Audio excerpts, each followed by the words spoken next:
from North Balfour, and I still consider myself an old soldier. I have 45 and a half years of military service, both full-time and part-time. You left the rank as and I left as a full colonel, but I started as a private soldier, and so I have really a nice career and nice memories of my military service.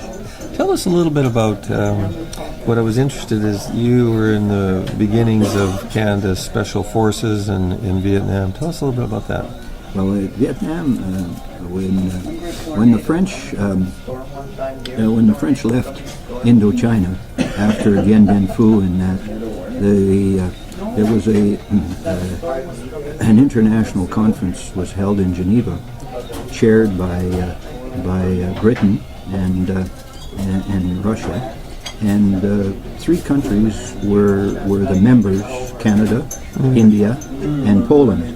And we agreed, all three of us. Kind of an unlikely group in a way. We agreed to send representatives to Indochina, which is Laos, Cambodia, and Vietnam, to be in an international commission. Now, that international commission meant that we were there as observers and supposedly to check the ceasefire. Well, as you know, the war really exploded a little bit later all over the place in Indochina. And of course, I got there in 1966. What kind of service were you in, though? What were they doing at that? What were you called at that time? Well, at that time we were called the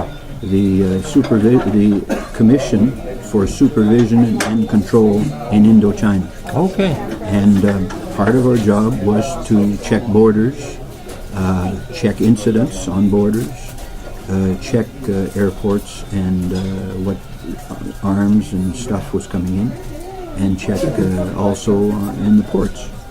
So we had a delegation in Vietnam. We had a Canadian contingent in Vietnam. We had a Canadian contingent in Laos. And even in Vietnam, we had a small contingent in North Vietnam, in Hanoi. Oh, wow. At the time, we started with a contingent in Cambodia, but that one was closed out a few years later until 1967, when at the time I was in Laos and in Vientiane in Laos, and I was sent down to Cambodia to reopen our military section in the country. And so I was in Cambodia as part of the commission in Cambodia. And of course, the commission, based on the three countries, was that we had a delegation from each country, mostly Hindus, because they did the administration as well. So in Laos, for instance, I was at the headquarters, and I was in charge of operations for the commission. But I was the only Canadian at the headquarters, and there was one Pole and 181 Hindus. So it was heavy on the Hindu side. But our delegation in Laos was only about 25, 28 Canadians, and the Polish delegation was about the same as us, although they based themselves also on a type of an embassy situation. We had a delegation in North Vietnam of 4 people, the Canadians: a major, a captain, a sergeant, and a corporal. So this is all prior to the Vietnam, if we want to call it the Vietnam War, starting, really. Oh no, the Vietnam War was really going at the time, really going strong. It was? Oh yes. And yet you had these delegations in these different... And we were unarmed. We had been, the Canadians that agreed that we could go in there, and we had no weapons. Several times, particularly when I was in Cambodia, there would be an incident on the border, and we would be called sometimes just to line up where the border was. And of course, the maps sometimes that we had were dated back in 1929, and they were French maps. The latest French maps were about 1928-29. So you were in Vietnam, Cambodia, and Laos, and yet you were not an armed soldier? No. To the whole period?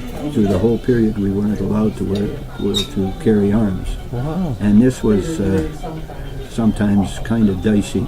I got caught once on the border between Vietnam and Cambodia, where we came around the corner of a hill, and I knew by the looks of them that I had just run into a large group of Viet Cong that had just run across the border. Fortunately, they were surprised to see me in my Jeep as I was with them, and I managed to get out of it without any incident. But So what years were you there, Gil? 1966 and 1967. You told me a story one time about you made a trip to rescue a nun who was sick. Oh yes, it was in Laos, and we had some. It was a Canadian small group of Canadian nuns in Viet Cong who would send nuns out to instruct children. Well, this particular nun was out in the mountains with the male, the Hmong. Yeah. And those people, of course, lived in very high altitude. Most of them lived above 3,000 meters. And we heard that she was ill, and of course I was in control of the helicopters and flying in that had to do with the commission in Laos. So our doctor came up. We had one doctor with the Canadian delegations, but he was based in Saigon in Vietnam. So he came up, and the two of us went up with a helicopter to see if we could help. And we found the nun in the mountains. She was unconscious at the time, in a very, very dirty whole hut, dirt ground and everything else. And we realized at the time that we had to get her out of there. So the doctor and I wrapped her in a blanket and took her back to the helicopter and flew her back to Viet Cong, to the hospital. And as the Sister Superior told us later, we probably saved her life, because what the Hmong did is because they believed in evil spirits, and so they had scratched her whole body with copper. Oh my God! Little copper scratches to let the evil spirits out. And so when we got to her, she was in a terrible... Just a big festering sore. And she festered all over, and she was in terrible fever. Oh my So God. we got her out of there. But this is what happened over there. You got a slight cut, and I found this particularly true in the southern part of Cambodia.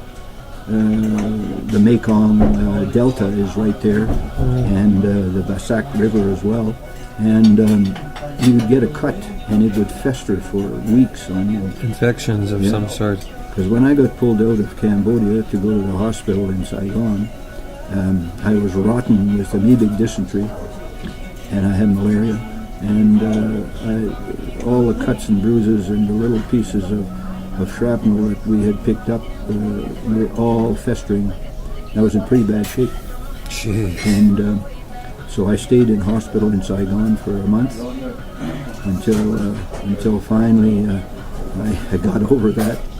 It was the worst part of it was the amoebic dysentery, because amoebic dysentery, the amoebas really eat the insides of your bowels, and it's terribly painful.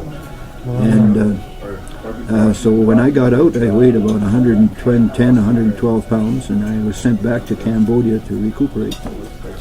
And, So the role of Canada was really as an intermediary. we were there as a part of the commission, and of course we disagreed. You have to realize that we were one Western country, one Soviet bloc country, and supposedly a neutral country, India. So here we are in the midst of trying to keep the peace, but at the same time a war is going on in the middle of everything. Sometimes there was just nothing we could do. We would just hunker down and wait till the thing got over. Sort of like a Romeo Dallaire thing, huh? We had it was most frustrating in some cases, very frustrating, because we didn't seem to see any results. Some of the things that I felt good about it is a couple times along the border I managed to get in contact with both sides and get women and children away from the war zone and let them cross the border into safety. Because technically Cambodia was neutral at the time, but neutral with because they claimed there were no Viet Cong in their country, of course, but the Ho Chi Minh Trail was very close, and many of the Viet Cong and the North Vietnamese would cross the border to get away from bombing and get away from the other side. So it was very difficult to know what was what sometimes. Oh, that's good.